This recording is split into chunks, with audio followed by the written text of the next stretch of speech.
ಮಾಡ್ರಿ ಬೇಡ ಬೇಡ ಮಾಡ್ರಿ, ಮಾಡೋದಾತಂದ್ರೆ ಹೇಳ್ರಿ, ನಾ ಬಂದು ತಿಳಿಸ್ನು, ಉತ್ತರ ಚೆಕ್ ಮಾಡ್ಕೊರಿ. ಈಗ 1 ಕಾರು 2 ಗಂಟೆಗಳಲ್ಲಿ 80 ಕಿಲೋಮೀಟರ್ ದೂರ ಕ್ರಮಿಸಿದ್ರೆ 3 ಗಂಟೆಗಳಲ್ಲಿ ಎಷ್ಟು ಚಲಿಸ್ತದ?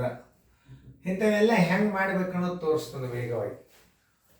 ನೀವೆಲ್ಲರೂ ಮಾಡೋದಾತ ಬೋರ್ಡ್ ಕಡೆ ನೋಡ್ರಿ, ಚಂದಂಗೆ ನೋಡ್ರಿ, ತಿಳ್ಕೊಂಡು ನೋಡ್ರಿ ಮಾಡೋದಾಗ್ಯದಲ್ಲ. ಈಗ ನೋಡ್ರಿ, ಹಿಂಗೆ ಬಂದಾಗ ನಾವು ಹೆಂಗೆ ಮಾಡ್ಬೇಕಂದ್ರೆ, ಇದಕ್ಕೆ ನೀವು 2 ಗಂಟೆಗಳಲ್ಲಿ ಕ್ರಮಿಸಿದ ದೂರ ಎಷ್ಟು? 1 ಗಂಟೆದ ತಕ್ಕೋರಿ, 40 ಆಯ್ತು. 43ಲೆ 120 ಬಾಯ್ದಿಂದ ಹೆಂಗೆ ಮಾಡಬೇಕು? 1 ಗಂಟೆದ ತಕ್ಕೋಬೇಕು. 2ರಿಂದ 80ಕ್ಕೆ 2ರಿಂದ ಭಾಗಿಸ್ರಿ, 40 ಆಯ್ತು. 1 ಗಂಟೆಗೆ 40 ಕಿಮಿ ಆದ್ರೆ 3 ಗಂಟೆಗೆ ಎಷ್ಟು? 120 ಬಾಯಲ್ಲಿ. ಇದನ್ನ ಯಾಕೆ ನಾ ಹೇಳ್ತೇನೆ ಅಂದ್ರೆ ನವೋದಯದ ಬಾಯಲ್ಲೇನೆ ಹಾಕಬೇಕು ನೀವು. ಈಗ ನಾ ರೀತಿ ಪ್ರಕಾರ ತಿಳಿಸ್ತೇನೆ. ಈಗ ನೋಡಿ, 2 ಗಂಟೆಗೆ ಬರೋಬ್ಬರಿ 80 ಕಿಮಿ. 3 ಗಂಟೆಗೆ ಬರೋಬ್ಬರಿ ಎಷ್ಟು? ನೋಡಿ, 3 ಗುಂಡ್ಲೆ 80 ಸರಾಸರಿ 2. ನೋಡ್ರಿ, 2ಕ್ಕೆ 80ಕ್ಕೆ ಭಾಗಿಸ್ ಅಂತ ಹೇಳಿದ್ದಿಲ್ಲ ನೋಡ್ರಿ.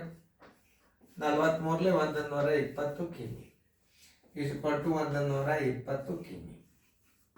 ಉತ್ತರ ಸಂಖ್ಯೆ ಎಲ್ಲಿದೆ ನೋಡ್ರಿ, 120 ಕಿಮಿ ಉತ್ತರ ಸಂಖ್ಯೆ ಸಿ. ಇದನ್ನೇ ಬಾಯದಿಂದ ಹೆಂಗೆ ಮಾಡೋದು? 2 ಗಂಟೆಯಲ್ಲಿ 1 ಗಂಟೆಗೆ ತಕ್ಕೋರಿ, 40 ಆಯ್ತು. 43ಲೆ 120. ಇಲ್ಲೇ ಹೆಂಗೆ ಲೆಕ್ಕ ಮಾಡಿದ್ರೆ ಇದು ಒಂದೇ ಬರ್ತದೆ. 4 ಜನರು 10 ದಿನಗಳಲ್ಲಿ 400 ರೂಪಾಯಿ ಗಳಿಸಿದ್ರೆ 5 ಜನರ ಗಳಿಕೆ ಎಷ್ಟು? ಅದನ್ನು ಹೆಂಗೆ ಹಚ್ಕೋಬೇಕು? ಈಗ 4 ಜನರು 10 ದಿನಗಳಲ್ಲಿ ಹಚ್ಚಿದ್ರಿ ಅಂತಂದ್ರೆ 5 ಜನರು 10 ದಿನಗಳಲ್ಲಿ ಎಷ್ಟು ಗಳಿಸೋರು ಅಂತ ಹಚ್ಕೋಬೇಕು. ಅದು ಬಿಟ್ರೆ ಅಂದ್ರೆ 4 ಜನರ ಗಳಿಕೆ 400 ಆದರೆ 5 ಜನರ ಗಳಿಕೆ ಎಷ್ಟು? ನೀವು ದಿನ ಜರ್ ಒಂದು ವೇಳೆ ಇಲ್ಲಂದ್ರೂ ಆ ದಿನ ಅದ ಅಂತ ತಿಳ್ಕೊಬೇಕು. ಹೆಂಗೆ ತಿಳ್ಕೊಬೇಕು? 4 ಜನರು 10 ದಿನಗಳಲ್ಲಿ 400 ರೂಪಾಯಿ ಗಳಿಸಿದರೆ 5 ಜನರು 10 ದಿನಗಳಲ್ಲಿ ಎಷ್ಟು ಗಳಿಸುವರು? ಎರಡು ಒಂದೇ. 5 ಜನರು 400 ಆದರೆ 5 ಜನರು 500. ಅದು ಯಾವುದೇ ರೀತಿಯಿಂದ ಮಾಡಿದ್ರೆ ಉತ್ತರ ಅಷ್ಟೇ ಬರ್ತದೆ. ನೋಡ್ರಿ, 2 ತೋರಿಸ್ತೀನಿ. 4 ಜನರು 400 ರೂಪಾಯಿ ಗಳಿಸಿದ್ರೆ 5 ಜನರು ಎಷ್ಟು ಗಳಿಸ್ತಾರ? ಯಾಕಂದ್ರೆ ನಿಮ್ಗೆ ಕನ್ಫರ್ಮ್ ಆಗ್ಬೇಕಲ್ಲ. 5 ಗುಂಡ್ಲೆ 400 ಸರಾಸರಿ 4 ಬರೋಬ್ಬರ್ 4 ಒಂದಲೆ 4 ನೂರ್ಲೆ 105ಲೆ 500 ರೂಪಾಯಿ ಆಯ್ತು. ಹೇಳಿದ ಉತ್ತರ ಸಂಖ್ಯೆ ಎ. ಈಗ ನೀವು 2 ಪದಗಳನ್ನು ಹಚ್ಕೋಬೇಕಾಗ್ತದೆ. ಇನ್ನೊಂದು ರೀತಿ, 4 ಜನರು 10 ದಿನಗಳಲ್ಲಿ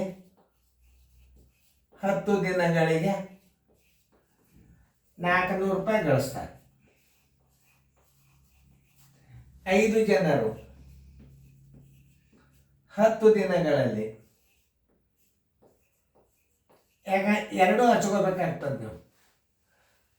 ಒಂದು ಬಿಡುದು ಒಂದು ಹಚ್ಚೋದು ಮಾಡಬಾರ್ದು. 5 ಗುಂಡ್ಲೆ 10 ಗುಂಡ್ಲೆ 400 ಸರ್ವಾಸ ಬಾಗಿಲೆ 4 ಗುಂಡ್ಲೆ 10. 2 ರೀತಿ ತೋರಿಸಿದ ನಾವು ಉತ್ತರ ಹಂಗೆ ಬರ್ತದೆ. 4 ಒಂದಲೆ 400ಲೆ ಈ 10 ಹೋತು, ಈ 10 ಹೋತು, ಬರೋಬ್ಬರಿ 500 ರೂಪಾಯಿ. ಉತ್ತರ ಸಂಖ್ಯೆ ಎ. ಹಚ್ಚಿದ್ರೆ ಹಿಂಗೆ ಹಚ್ಚಬೇಕು, ಬೇಕಾದ್ರೆ ಹಚ್ಚಿದ್ರೆ ಹಿಂಗೆ ಹಚ್ಚಬೇಕು. ಇದನ್ನು ಹಚ್ಚೋದು ಇದನ್ನು ಬಿಡೋದು ಮಾಡಿದರೆ ಅಂದ್ರೆ ಅದು ತಪ್ಪಿ ಬಿಡುತ್ತದು. ತಿಳಿತಲ್ಲ? ಚೆಂದಾಗಿ ನೋಡ್ರಿ, ಫೇರ್ದಾಗ ಬರ್ಕೊಂಡು ಹೆಂಗೆ ಹಚ್ಕೋಬೇಕು. ನವೋದಯದಾಗ ಹೆಂಗೆ ಮೆಂಟಲ್ ಎಬಿಲಿಟಿ ಇರ್ತದೆ 2 ತೋರಿಸ್ತೀನಿ ನಿಮಗೆ.